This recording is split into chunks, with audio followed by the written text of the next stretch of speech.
Son las 6:13, evaluamos rápidamente el mensaje de presupuesto ofrecido por el gobernador con el economista Gustavo Vélez. Como siempre, gracias por estar con nosotros. Hola, saludos, Eru. Buenos días a ti y al país. ¿Qué toda tu impresión general del mensaje como tal? Bueno, estos mensajes siempre tienen un tono aspiracional, un tono motivacional en este contexto donde el país ya lleva 8 años en depresión. Es importante que el país sepa que esta depresión comenzó en abril del 2006. Depresión, para que la gente sepa, ¿significa? Depresión es una economía que lleva más de 2 años en caída. Caída, no crece, sino que desciende. Sigue en caída hacia abajo, perdiendo empleo, perdiendo inversión, perdiendo población, en este caso. Y productividad. Y productividad. Así que es una economía que se ha ido contrayendo y que obviamente en su 8º año, su segundo presupuesto, pues el gobernador trata, yo creo que es el presupuesto más importante. Yo estuve, como tú sabes, en la Fortaleza, y lo que no se ponga a caminar ahora, desde el punto de vista programático, de las prioridades que él tiene como primer ejecutivo y de su plan de gobierno, lo que no se ponga a caminar y ejecutar ahora, lamentablemente creo que no va a ocurrir. Eso es histórico. O sea, este es debido a muerte. Este es debido a muerte. Ahora, y si es debido a muerte, sobre 1.400 millones en recortes, ¿eso es viable?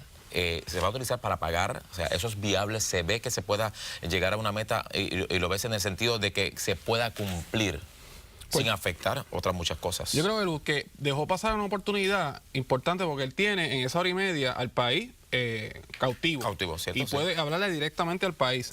Yo como economista me quedé esperando más la matemática y la estructura. El cómo. El cómo lo va a hacer. Y yo creo que eso no estar presente me deja a mí y me imagino que al país un montón de interrogantes, como por ejemplo, él dijo que iba a recortar 800 millones de dólares. Ahora vemos que el presupuesto de 9.8 billones solamente baja a 9.6 billones.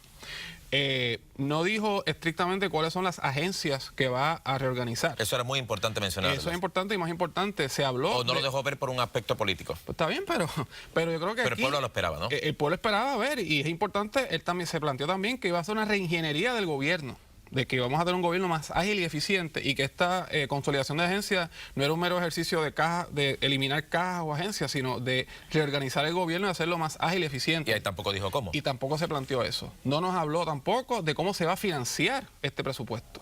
Si la patente la van a quitar, todos estos impuestos que se pasaron en el presupuesto que está vigente. La patente nacional. La patente nacional que está lastimando a muchas empresas en Puerto Rico. El IBU que se expandió, se va a dejar ese IBU.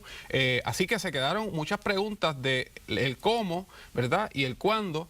Y me parece la sustancia que en una coyuntura como esta, que el país está degradado sus bonos, estamos ante un 8º y posiblemente a un 9º año. También se nos dijo que la Junta de Planificación proyecta solamente 0.2% de crecimiento. Eso es cero. Eso es cero. Así que nos acaba de decir, el gobierno nos acaba de decir que la economía va a un 9º año en depresión. Esta economía aguanta un año más en depresión. Y entre circunstancias de recorte, te pregunto, las agencias, 7 a 8% de reducción de presupuesto de las agencias. Dan los mismos servicios, aunque consolida de otro lado unas 20 y pico de agencias. ¿Viable también eso según tú lo ves? ¿O también faltó el cómo? Yo creo que todas estas propuestas y son yo creo que hay un esfuerzo genuino de poner el gobierno a dieta y cuadrar la chequera. Yo creo que es un logro si en efecto trascienden de la teoría a la ejecución, de que el presupuesto se balanceó y no tuvieron que coger más préstamos ni más impuestos, es un logro. Y ojalá lo haga porque se le va la vida al país.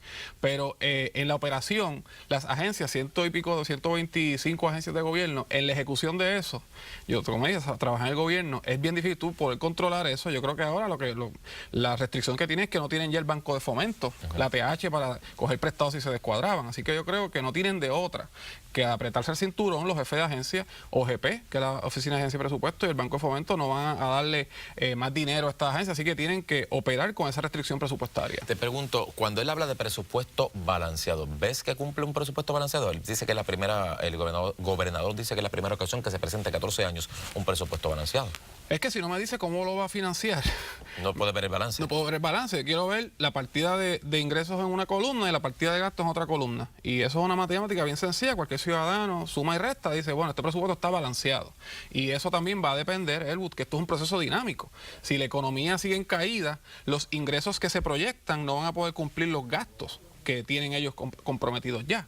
Así que esto es un proceso donde tú pones esto en un papel, en una propuesta presupuestaria, pero en el transcurso de los meses es que tú ves si este presupuesto en efecto es balanceado si los ingresos y los gastos van de la par en el transcurso de todo el año fiscal. ¿Ves tú que podrá cumplir su promesa de que no va a haber despidos? Aunque se habla de que ante la consolidación de agencias y desaparición de algunas, pues evidentemente algunas personas van a quedar despedidas. ¿Y ves tú que se puede aguantar de esta manera, aunque sea un año, sin que hayan despidos? Sí, yo creo que esa es la pregunta, yo creo que más importante de todo este análisis.